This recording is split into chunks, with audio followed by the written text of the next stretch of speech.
வழிகாட்டும் வாழ்வை மாற்றும் எனும் நிகழ்ச்சி கூடாக மறுபடியும் உங்களை சந்திப்பதில் மிக மகிழ்ச்சி அடைகின்றோம். இன்றைய வார்த்தையாக இல்லாட்டி இன்றைய வேத பகுதியாக நாங்கள் எடுத்துக்கொண்டது எங்கள் ஆத்துமாவிலே விடுதலை. ஆம் பிரியமானவர்களே, இன்று நம்முடைய கிறிஸ்தவ சுவிசேஷம், அதாவது இயேசு கிறிஸ்துவின் சுவிசேஷம், ஆண்டவர் சொன்னார், உலகமெங்கும் புறப்பட்டு போய் சகல ஜாதிகளுக்கும் சகல பாஷைக்காரர்களுக்கும் இந்த சுவிசேஷத்தை பிரசங்கியுங்கள் என்று சொன்னார். ஆம் பிரியமானவர்களே, இன்றும் இந்த சுவிசேஷம் உலகமெங்கும் எல்லா பாஷையிலும் பிரசங்கிக்கப்படுகின்றது, உண்மைதான். ஆனால் இன்றைய சுவிசேஷமானது ஒரு முழுமையான சுவிசேஷமா என்கின்றது ஒரு சிறு கேள்வியாக உள்ளது. ஏனென்றால் இன்றைய சுவிசேஷம் இயேசு கிறிஸ்து உங்களுக்கு சுகம் கொடுக்கின்றார், உங்களுடைய பிரச்சனைகளை தீர்க்கின்றார், உங்களுடைய வாழ்க்கையிலே மாற்றங்களை கொண்டு வருகின்றார், உங்களுடைய இயலாமையை அங்கே முடியுமாக மாற்றுகின்றார், ஏழ்மையில் இருக்கிறவர்களுக்கு ஆண்டவர் உதவி செய்கின்றார், கடன் பிரச்சனை இருக்கிறவர்களுக்கு ஆண்டவர் கடனை கட்டுவதற்கு உதவி செய்கின்றார். இப்படியாக இன்றைய காலகட்டத்திலே சுவிசேஷம் அங்கே மாறியிருக்கின்றது. இவை அனைத்தும் உண்மை. ஆண்டவர் இயேசுவிடத்திலே வருகின்ற பொழுது எங்களுடைய வாழ்க்கையிலே இப்பொழுது சொல்லப்பட்ட எல்லாவற்றிலும் இருந்து எங்களுக்கு விடுதலை கொடுக்கின்றார். அநேகர் விடுதலையும் அடைந்திருக்கின்றார்கள். ஆனால் பிரியமானவர்களே, இதிலும் பார்க்க இன்னும் முக்கியமான ஒரு விடயத்தை இயேசு கிறிஸ்து பேசுகின்றார். மத்தேயு 11ஆம் அதிகாரம் 29வது வசனம் இப்படி சொல்லுகின்றது, நான் சாந்தமும் மனத்தாழ்மையுமாயிருக்கிறேன், என் நுகத்தை உங்கள் மேல் ஏற்றுக்கொண்டு என்னிடத்தில் கற்றுக்கொள்ளுங்கள், அப்பொழுது உங்கள் ஆத்துமாக்களுக்கு இளைப்பாறுதல் உண்டாகும். ஆம் பிரியமானவர்களே, இயேசு கிறிஸ்து தன்னுடைய வாயினாலே அவர் சொல்லுகின்றார், உங்களுடைய ஆத்துமாவுக்கு இளைப்பாறுதல் உண்டாகும். இன்றைய காலகட்டத்திலே அநேக மனிதர்கள் நல்ல பணம் இருக்கின்றது, நல்ல வசதி இருக்கின்றது, நல்ல படிப்பு இருக்கின்றது, நல்ல ஆரோக்கியம் இருக்கின்றது, நல்ல குடும்ப வாழ்க்கை, இப்படி எல்லாம் நன்றாக இருக்கின்றது. ஆனாலும் உங்களுடைய உள்ளத்திலே ஏதோ ஒரு கவலை, ஏதோ ஒரு சோகம், உங்கள் ஆத்துமாவிலே ஒரு நிம்மதியற்ற, ஒரு இளைப்பாறுதலற்ற நிலைமை இன்றைக்கு அநேகர் இருக்கின்றதை நம்மால் காண முடிகின்றது.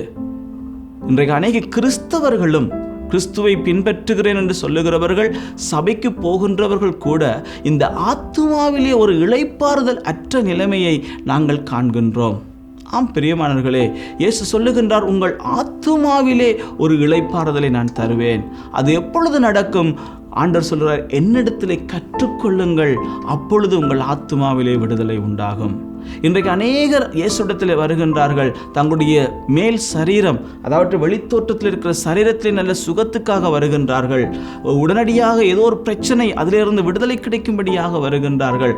ஆனால் அது எல்லாவற்றிலிருந்து விடுதலை கிடைத்தும் உங்களுடைய உள்ளத்திலே ஒரு பிரச்சனையோடு கூட, ஒரு பாரம், சொல்ல முடியாத ஒரு கவலையோடு கூட நீங்கள் இருக்கின்றீர்கள் என்றால், வேதாகமத்தை திறந்து வாசிக்கிறது மாத்திரமல்ல, கற்றுக்கொள்ள ஆரம்பியுங்கள். இன்றைக்கு அநேகமாக திருச்சபைகளிலே வேதாகமத்தை கற்றுக்கொள்ளுங்கள் என்று சொல்லுகின்ற பொழுது அங்கே யாரையும் காண முடிவதில்லை. ஒரு சிலர் மாத்திரம்தான் வந்து கற்றுக்கொள்ளுகிறார்கள். சிலர் நினைக்கின்றார்கள், வேதத்தை போதிக்கிறவர்கள் மாத்திரம் கற்றுக்கொண்டால் போதும், இல்லாவிட்டால் அதை கற்றுக் கொடுக்கிறவர்கள் தான் அதை கற்றுக்கொண்டு மற்றவர்களுக்கு கற்றுக் கொடுக்க வேண்டும். இல்லை பிரியமானவர்களே, இயேசு கிறிஸ்து சொல்லுகின்றார், வருத்தப்பட்டு பாரம் சுமக்கிற எல்லாரும் என்னிடத்தில் வாருங்கள், நான் உங்களுக்கு இளைப்பாறுதல் தருவேன். மத்தேயு 11ஆம் அதிகாரம் 28வது வசனம். ஆனால் அடுத்த வசனம் தான் சொல்லுகின்றது, என்னிடத்தில் கற்றுக்கொள்ளுங்கள், உங்கள் ஆத்துமாவிலே இளைப்பாறுதல் கிடைக்கும். இன்றைக்கு அநேகர் என்ன செய்கின்றார்கள்? 28வது வசனத்தோடு நின்று விடுகின்றார்கள். இப்பொழுது எனக்கு எல்லாம் நல்லாகிவிட்டது, என் சரீரம் சுகமடைந்து விட்டது, என் பிரச்சனை தீர்ந்து விட்டது என்று சொல்லி அங்கே அதோடு கூட நின்று விடுகின்றார்கள். ஆனால் பிரியமானவர்களே, ஆண்டவராகிய இயேசு கிறிஸ்து எங்கள் ஆத்துமாவை மீட்டு பரலோகத்திற்கு கொண்டு போக, இல்லாவிட்டால் எங்களுடைய வாழ்க்கையில் ஒரு ஆத்தும விடுதலையை கொடுக்கவே இயேசு கிறிஸ்து இந்த பூமிக்கு வந்தார். அவருடைய பூரணமான சுவிசேஷத்தினுடைய செய்தியினுடைய நிலைமையிலே நாங்கள் பார்க்க முடியும்.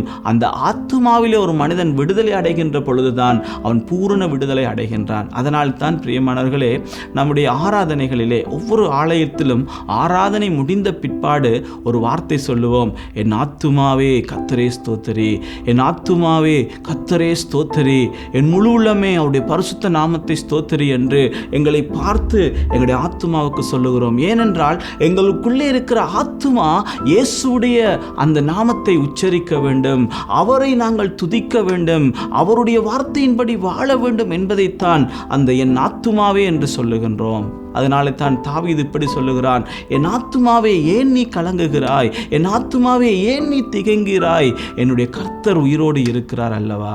ஆம் பிரியமானவர்களே, இன்றைக்கு எங்களுடைய ஆத்துமாவிலே ஒரு இளைப்பாறுதல், எங்களுடைய உள்ளார்ந்த இருதயத்திலே ஒரு நிம்மதியான ஒரு இளைப்பாறுதலோடு கூட நாம் வாழ வேண்டும் என்றால் இந்த வேதத்தை நாம் அனுதினமும் திறந்து வாசிக்கிறது மாத்திரமல்ல, அதை கற்றுக்கொள்ளுகிறவர்களாக மாற வேண்டும்.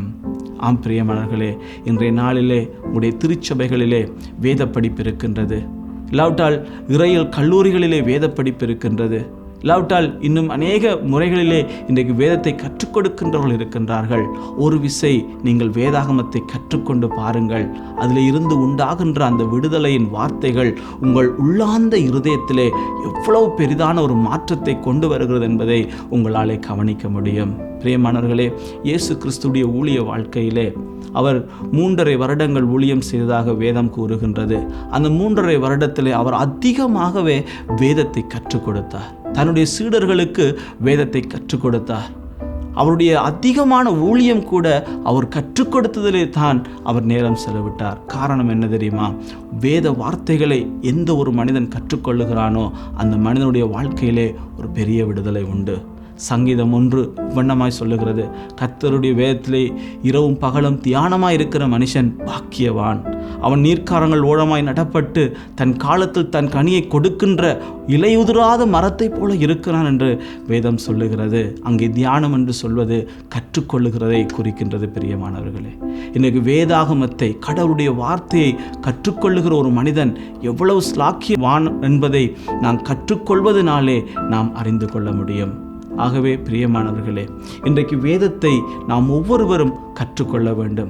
இன்றைக்கு திருச்சபைகளிலே பிரியமானவர்களே ஒரு தவறான ஒரு எண்ணம் இருக்குது. என்னவென்றால், போதகர்கள் மாத்திரம்தான் வேதத்தை கற்றுக்கொள்ள வேண்டும், சபைக்கு போகிறவர்கள் அவர் சொல்லுகின்ற பிரசங்கத்தை மட்டும் கேட்டுவிட்டால் போதும் என்று. இல்லை பிரியமானவர்களே, வேதம் சொல்லுகின்றது யோவான் புத்தகத்திலே, ஒன்றான மெய்தேவனையும் அவர் அனுப்பின குமாரனாக இயேசு கிறிஸ்துவையும் அறிகின்ற அறிவே நித்திய ஜீவன் என்று. அவரை குறித்து நாம் அறிய வேண்டும் பிரியமானவர்களே, அவரை குறித்து நாம் அதிகமாய் கற்றுக்கொள்ள வேண்டும். அதனாலே தான் சங்கீதம் 119 சொல்லப்பட்டிருக்கு, உமது வேதத்தின் ரகசியங்களை நான் காணும்படி என் கண்களை திறந்தருளும் என்று அந்த பக்தன் பாடுகின்றார். இன்றைக்கு நாம் எல்லாருக்கும் நம்முடைய கரங்களிலே வேதம் இருக்கின்றது. அந்த வேதத்தை கற்றுக்கொள்ள வேண்டும் என்ற ஒரு வாஞ்சையும் தாகமும் எங்கள் ஒவ்வொருடைய உள்ளத்திலே அதிகரிக்கின்ற பொழுது, அதனாலே அதை கற்றுக்கொள்ளுகிற ஒவ்வொரு நாளும், ஒவ்வொரு கற்றுக்கொள்ளுதலிலும் எங்களுடைய உள்ளார்ந்த ஆத்துமா கடவுளோடு கூட ஒரு நிறைவான இளைப்பாறுதலுக்குள்ளே கடந்து செல்லும். இந்த வேதத்தை கற்றுக்கொள்ளுகின்றவர்கள் ஏன் இன்னும் கற்றுக்கொள்ள விரும்புகிறார் என்றால், அந்த உள்ளார்ந்த ஆத்துமாவிலே ஒரு ஆறுதல் அடைந்த நாள் தான் பிரியமானவர்களே. இந்த நிகழ்ச்சியை பார்த்து கொண்டிருக்கிற நீங்களும் வெறுமனே ஒரு டிவியிலே ஆண்டு வார்த்தையை கேட்டுவிட்டு போகலாம், அது போதும் என்று நின்று விடாதீர்கள் பிரியமானவர்களே. ஒரு யூடியூப் பார்த்துட்டு இது இன்றைக்கு போதும் என்று நின்று விடாதீர்கள். உங்களுடைய உள்ளார்ந்த ஆத்துமாவிலே தேவன் கொடுக்கின்ற அந்த மெய்யான இளைப்பாறுதலை அடைய வேண்டும் என்றால் உங்களுடைய வேதத்தை நீங்கள் திறந்து அதை வாசித்து தியானியுங்கள், அதை குறித்து கேளுங்கள், அதை குறித்து அறிந்து கொள்ளுங்கள். வேதத்தை கற்றுக் கொடுக்கின்ற உங்களுடைய போதரிடத்திலே சென்று அதை குறித்து இன்னும் கற்றுக்கொள்ளுங்கள். அப்பொழுது பாருங்கள், உங்களுடைய வாழ்க்கையிலும், உங்களுடைய தனிப்பட்ட வாழ்க்கையிலும், உங்களுடைய குடும்பத்திலும், உங்களுடைய இந்த உலக வாழ்க்கையிலும், உங்களுடைய உள்ளார்ந்த இருதயத்திலும் தேவன் தருகின்ற அந்த மெய்யான இளைப்பாறுதலை நாம் எல்லாரும் உணர்ந்து கொள்ள முடியும். அந்த இளைப்பாறுதலை அடைகின்ற மனிதன் உண்மையிலே பாக்கியவான். ஆண்டவர் சொன்னார், என்னிடத்திலே கற்றுக்கொள்ளுங்கள், அப்பொழுது உங்கள் ஆத்துமா இளைப்பாறுதல் அடையும். இன்றைக்கு குழப்பத்தோட ஏதோ ஒரு நிலை தெரியாத ஒரு பயம் உங்களுக்குள்ளே இருக்கின்றதா? இல்லாவிட்டால் நான் எல்லாமே நல்லா தான் செய்கிறேன், ஆனால் ஏதோ ஒரு குறை இருக்கிறதா? பிரியமானவர்களே, உங்களுடைய ஆத்துமாவிலே தேவ வசனம் இன்னும் அதிகமாக வேரூண்ட வேண்டியுள்ளது. ஆகவே பிரியமானவர்களே, இன்றையிலிருந்து ஒரு தீர்மானம் எடுங்கள்.